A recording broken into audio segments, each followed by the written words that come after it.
Everyone, आज हम पढ़ेंगे क्लास 10th हिंदी का लेसन जो कि है राम लक्ष्मण परशुराम संवाद। ये काव्यांश रामचरितमानस के बालकांड से लिया गया है एवं तुलसीदास जी द्वारा रचित हैं। इस काव्यांश के अंदर उस समय की घटना का वर्णन है जब सीता स्वयंवर के दौरान भगवान श्री राम द्वारा शिव जी के धनुष को तोड़ा जाता है। परशुराम जी इस बात को जानकर अति क्रोध में वहां पहुंच जाते हैं एवं पूछने लगते हैं कि ऐसा कौन था जिसने शिव जी के धनुष को तोड़ने का दुस्साहस किया। भगवान राम विनम्रता से उत्तर देते हैं, लेकिन लक्ष्मण परशुराम जी की बातों को सुनकर क्रोध में आ जाते हैं और परशुराम जी और लक्ष्मण का क्रोध से युक्त काव्यांश चलता है जो इस तरह से हैं। नाथ संबुधनु भंजन हारा, होई केउ एक दास तुम्हारा। आयुष काह कहिय कि न मोही, सुनी रिसाई बोले मुनि कोही। सेवक सो जो करे सेवकाई, अरि करनी करि करई लराई। सुनहु राम जहि शिव धनु तोरा, सहस बाहु सम सो रिपु मोरा। सो बिल गाऊ बिहाई समाजा, नत मारे जेहि सब राजा।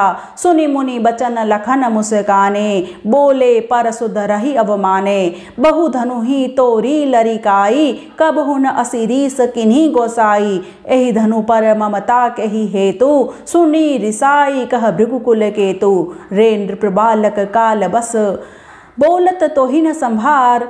धनु ही सम त्रिपुरारी धनु, विदित सकल संसार। भगवान श्री राम जब देखते हैं कि परशुराम जी अत्यधिक क्रोध में हैं तो वे विनम्रता से उन्हें कहते हैं, नाथ संबुधनु भंजन हारा।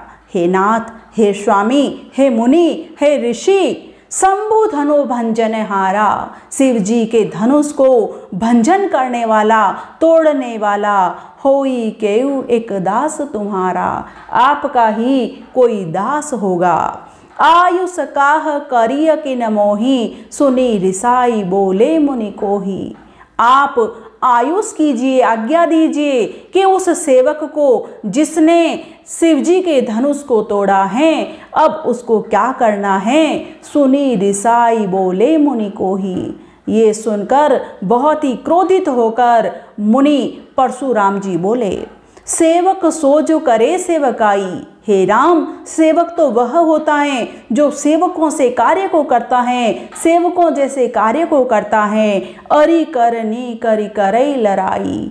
अरि करनी ये तो शत्रुओं के से कार्य हैं और ऐसा कार्य करके तो उसने लड़ाई का काम किया है। सुनहु राम जेहि शिव धनु तोरा, सहस बाहु सम सो रिपु मोरा। हे राम, तुम सुन लो, जिसने शिव जी के धनुष को तोड़ा है, सहस बाहु सम सो रिपु मोरा। अब वो सहस्त्र बाहु के समान ही अब वो मेरा शत्रु है। रिपु अर्थात शत्रु। सो बिल गाऊ बिहाई समाजा, इसलिए बिलगाऊ यानी कि अलग हो जाए, बिहाई यानी कि स्वयं, समाजा यानी कि समाज से, अर्थात यहाँ जो राजा लोग विराजमान हैं उन राजाओं में से जो शिव जी के धनुष को तोड़ने वाला है वो स्वयं बाहर आ जाए, वो स्वयं अलग हो जाए। नत मारे जहि सब राजा, नहीं तो क्रोधवश यहाँ विराजमान सभी राजाओं का मैं वध कर दूंगा, सबको समाप्त कर दूंगा, सबका नाश कर दूंगा। इससे अच्छा है कि जो शिव जी के धनुष को तोड़ने वाला है वो स्वयं बाहर आ जाए। सुनी मुनि बचन लखन मुस्काने, बोले पर सुध रही अवमाने।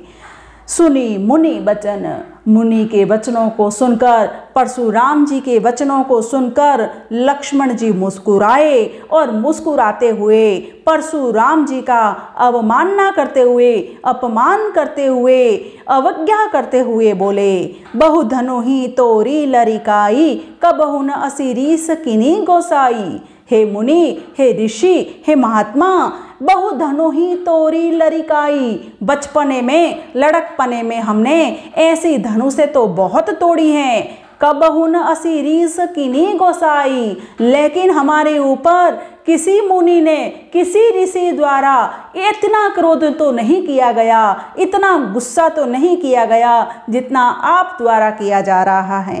एहि धनु पर ममता के ही हेतु, सुनी रिसाई कह भृगुकुल केतु।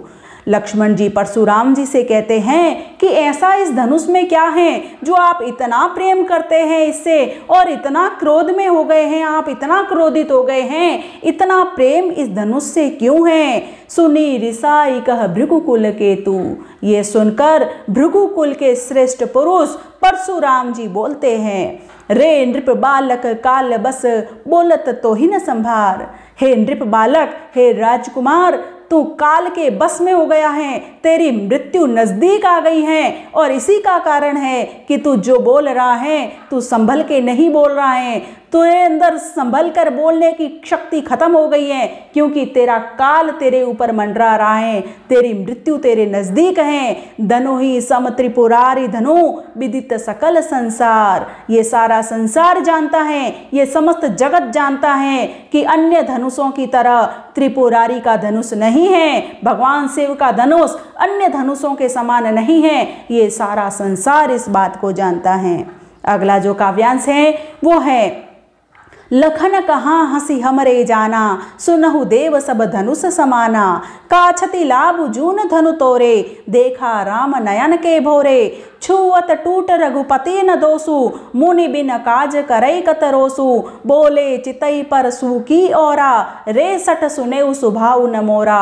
बालक बोली बंधउ नहीं तोही, केवल मुनि जड़ जानहि मोही। बाल ब्रह्मचारी अति कोही, विश्व विदित क्षत्रिय कुल द्रोही। भुजबल भूमि भूप बिनु कीनी, विपुल बार मही देव न दीनी। सहस बाहु भुज छेदनहारा, परसु विलोक महिप कुमारा। मातु पितु जनि सोच बस, करसी महिष किशोर। गर्भन के अभरक दलन, परसु मोर अति घोर। लखन कहाँ हंसी हमरे जाना। लक्ष्मण जी हंसते हुए परशुराम जी से कहते हैं कि हमने तो ऐसा जाना था, हमने तो ऐसा सुना था। सुनहु देव सब धनुष समाना। है देव, हे ऋषि, हे महात्मा, हमने तो ऐसा सुना था कि सारे जो धनुष होते हैं वो सब एक समान ही होते हैं, एक जैसे ही होते हैं। काछति लाभ जून धनु तोरे। तो फिर क्या क्षति हो गई है, क्या क्षति हो गई, क्या हानि हो गई। लाभ जून धनु तोरे, क्या हानि और क्या लाभ, एक पुराने धनुष के टूट जाने से क्या लाभ और क्या हानि हो गई। देखा राम नयन के भोरे। भगवान श्री राम जो बहुत ही सरल स्वभाव के हैं, भोले स्वभाव के हैं, उन्होंने तो केवल उस धनुष को देखा था। छुअत टूट रघुपति न दोसु। छूने मात्र से जो धनुष टूट जाता है उसमें रघुपति का क्या दोष है। बिनु काज करई कतरोसु। हे मुनि, आप बिना काज के, बिना काम के इतना क्रोध क्यों कर रहे हैं। इसमें भगवान श्री राम का दोष नहीं है, क्योंकि वो तो केवल छूने मात्र से ही टूट गया था, और वैसे भी वो एक पुराना धनुष था। उसके टूट जाने से क्या लाभ और क्या हानि हो गया जो आप इतना क्रोध कर रहे हैं।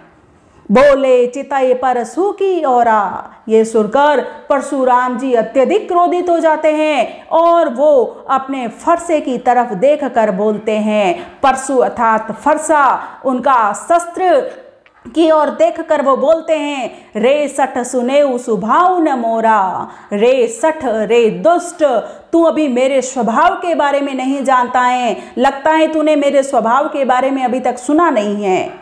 बालक बोली बधऊ नहीं तोई। मैं तुम्हें बालक जानकर मैंने अभी तक तेरा वध नहीं किया है। बधऊ यानी कि वध करना। मैं तुझे बालक जानकर मैंने तेरा अभी तक वध नहीं किया है। केवल मुनि जड़ जान ही मोही। तो क्या मुझे केवल एक मूर्ख मुनि समझ रहा है, एक मूर्ख ऋषि समझ रहा है। बाल ब्रह्मचारी अति कोई, तू मुझे जानता नहीं है मैं कौन हूँ। मैं बाल ब्रह्मचारी ऋषि मुनि हूँ जो अत्यधिक क्रोधी स्वभाव का है। अति कोही, बहुत ज्यादा क्रोधित मुनि है, तू मुझे अभी पहचानता नहीं है। विश्व विदित क्षत्रिय कुल द्रोही, और साथ ही में तुझे ये भी बता देता हूँ जो कि सारा संसार जानता है, मैं क्षत्रिय कुल का नाश करने वाला हूँ, मैं क्षत्रिय कुल का द्रोही हूँ और मैं अति क्रोधित मुनि हूँ। भुजबल भूमि भूप बिनुकीनी, मैंने कई बार अपने भुजाओं के बल से इस भूमि को राजाओं से रहित कर दिया है। यहाँ जो क्षत्रिय लोग थे, क्षत्रियों से रहित इस भूमि को करके मैंने विपुल बार मही देवन दीनी, और अनेकों बार मैंने राजाओं के राज को नष्ट करके, क्षत्रियों के कुल को नष्ट करके इस भूमि को मैंने विपुल बार, अनेकों बार मही यथार्थ धरती को देवन दीनी, मैंने देवताओं को प्रदान किया है, मैंने देवताओं को अर्पण किया है इस धरती को क्षत्रियों से रहित करके। भुजबल भूमि भूप बिनुकीनी, विपुल बार मही देवन दीनी, सहस बाहुभुज छेदन हारा, परसु बिलोक महिप कुमारा। हे महिप कुमार, हे राजकुमार, तू मेरे इस फरसे को देख। ये जो मेरा फरसा है वो सहस्त्र बाहु की भुजाओं को छेदने वाला है, उसकी भुजाओं को जो काटने वाला जो शस्त्र था वो ये मेरा फरसा है, जिसने सहस्त्र बाहु के समान महान योद्धा को हरा दिया था। इस फरसे को तू देख। माँ तो पिता ही जनी सोच बत्स, करसी महिष किशोर। हे महिष किशोर, हे राजकुमार, हे राजा के पुत्र, तू अपने माता पिता को शोकग्रस्त कर देगा। तो इस तरह से जो बोल रहा है, तू अपने आप को बचा नहीं पाएगा मेरे क्रोध से, और मैं चाहता हूँ कि तू अपने माता पिता को शोकग्रस्त मत कर, तो उनको शोक में मत डाल, तो उनको चिंता में मत डाल, क्योंकि तेरा वध हो जाएगा तो उनको बहुत ही शोक होगा। गर्भन के अभरक दलन, परसु मोर अति घोर। मेरे हाथ में जो फरसा है वो बहुत घोर है, वो बड़ा भयानक है, बहुत ही घोर है। उस फरसे के प्रभाव से तो गर्भन के अभरक दलन, गर्भवती स्त्रियों के गर्भ में पल रहे शिशुओं का भी दलन हो जाता है, नाश हो जाता है, भय के मारे उनको भी वो भी नष्ट हो जाते हैं। ये मेरा जो फरसा है वो इतना भयानक है, इसलिए तू इस तरह की बातें करके अपने माता पिता को तू शोकग्रस्त मत कर। आगे का जो काव्यांश है इस अध्याय के अंदर वो है, बिहसी लखन बोले मृदुबानी, अहो मुनीसु महाभटमानी, पुनि पुनि मोहि देखाव कोठारू, चहत उड़ावन फूकी पहारू, इहा कुंभड़ बतिया को नाही, जे तरजनी देखी डरी जाही। देख कुठारु सरासन बाना, मैं कछु कहा सहित अभिमाना, भृगसुत समझी जनेऊ बिलोकी, जो कछु कहत सहो रिसरोकी, सुर मही सुर हरिजन अरुगाई, हमरे कुल इन पर न सुराई, बंधे पापु अपकीर तिहारे, मारतु पापारीय तुम्हारे, कोटि कुलिस सम बचन तुम्हारा, व्यर्थ धरऊ धनुबान कुठारा। जो बिलो की अनुचित कहऊ, क्षमो महामुनि धीर, सुनि सरोस भृगुवंश मणि, बोले गिरा गंभीर। बिहसी लखन बोले मृदुबानी, अहो मुनीस महाभटमानी। बिहसी यानी कि हंसकर, लखन बोले मृदुबानी। लक्ष्मण जी परशुराम जी की बात को सुनकर थोड़ा सा हंसे और हंस करके मृदुवाणी के अंदर बोले, कोमल स्वरों में बोले, कोमल आवाज के अंदर बोले, अहो मुनीसु महाभटमानी। अच्छा हे मुनि श्रेष्ठ, आप तो महान योद्धा हैं, महान भट्ट हैं, महान योद्धा हैं। पुनि पुनि मोहि देखाव कोटारू, आप मुझे बार बार अपना कुठार, ये कुल्हाड़ी, आप ये तो कुल्हाड़ा है, ये आप मुझे बार बार दिखा रहे हैं। चहत उड़ावन फूंकी पहाड़ू, जैसे कोई आप फूंक दे के पहाड़ को उड़ा देंगे, इस तरह से आप मुझे बार बार ये कुल्हाड़ी दिखा रहे हैं। इहा कुंभड़ बतिया को नाही, जे तरजनी देखी डरी जाही। यहाँ पर आप समझ लेना कि इतने भी कोई कोमल यहाँ पर कोई नहीं है जो आपकी तर्जनी अंगुली को देखकर डर जाएंगे और शांत रह जाएंगे, चुप हो जाएंगे, आपके क्रोध को सहन कर जाएंगे। आप ये मत सोचना कि यहाँ इतने कमजोर व्यक्ति खड़े हैं जो आपकी अंगुली को देखकर डर जाएंगे। आप इस तरह से बार बार हमें अंगुली दिखा रहे हैं, आप अपनी कुल्हाड़ी दिखा रहे हैं, फरसा दिखा रहे हैं, जैसे कोई फूंक दे के आप पहाड़ को उड़ा देंगे। देखी कुठारु सरासन बाना, मैं कछु कहा सहित अभिमाना। हे मुनि श्रेष्ठ, आपके हाथ में कुठार देखकर, सरासन बाना, धनुष और बाणों को देखकर आपकी भुजाओं पे लगे हुए, मैं कछु कहा सहित अभिमाना, मैंने अभिमान पूर्वक आपसे बात की, क्योंकि मैंने सोचा कि आप कोई क्षत्रिय हैं जो धनुष और बाण को धारण किए हुए हैं, आपके हाथ में कुठार है, आपके हाथों में अस्त्र शस्त्रों को देखकर मैंने आपसे अभिमान पूर्वक बात की है। भृगुसुत समझि जनेऊ बिलो की, जो कछु कहो सहु रिसरो की। भृगुसुत समझि जनेऊ बिलो की, फिर मैंने आपके भुजाओं पे धारण किए हुए जनेऊ को देखा। जनेऊ को देखकर, और भृगुसुत, आप भृगु कुल के पुत्र हैं, ऋषि भृगु के पुत्र हैं, ये समझकर जो कछु कहो सहु रिस रोकी, आपने जो कुछ कहा मैंने अपनी रीस को रोका, मैंने अपने क्रोध को शांत किया, आपने जो कुछ कहा मैंने उसे सहन किया, क्योंकि मैंने आपको भृगु का पुत्र माना और एक ब्राह्मण देखकर, आपके जनोई को देखकर आपने जो कुछ कहा मैंने उसको सहन किया।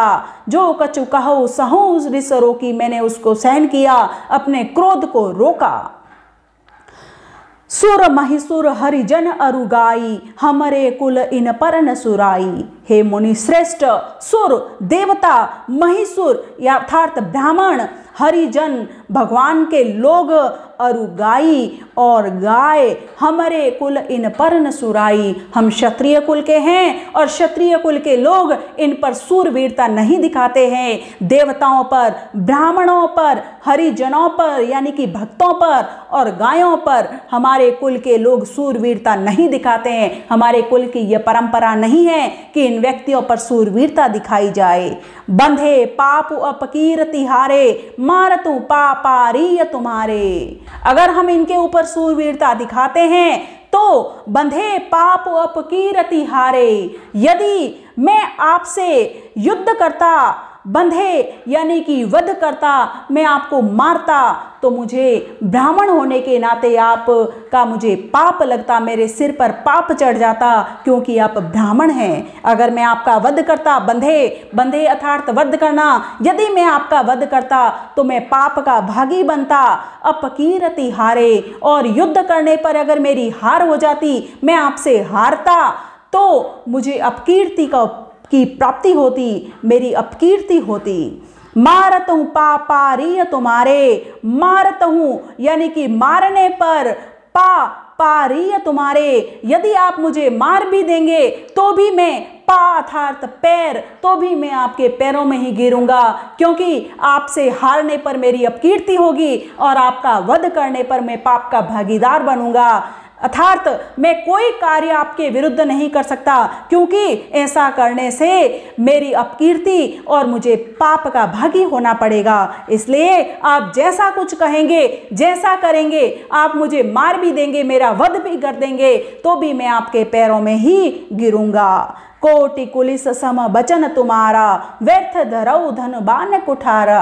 हे मुनि श्रेष्ठ, आपके जो वचन हैं, आपकी जो वाणी है, वो कोटि कुलिस के समान है। कोटि अर्थात करोड़ों, कुलिस यानी कि वज्रों के समान है। आपकी इतनी कठोर वाणी है, आपके इतने कर्कश कड़वे स्वर हैं। व्यर्थ धरऊ धनु बाण कुठारा, आपको तो ये धनुष बाण, कुठार, ये सब आपको धारण करने की आवश्यकता नहीं है, क्योंकि आपकी तो वाणी ही इतनी कठोर है। आपकी तो वाणी भी अस्त्र शस्त्रों के समान है। आपको ये सब अस्त्र शस्त्र धारण करने की आवश्यकता ही नहीं है मुनि श्रेष्ठ, क्योंकि आपकी वाणी इतनी कठोर है, वज्रों के समान आपकी वाणी है।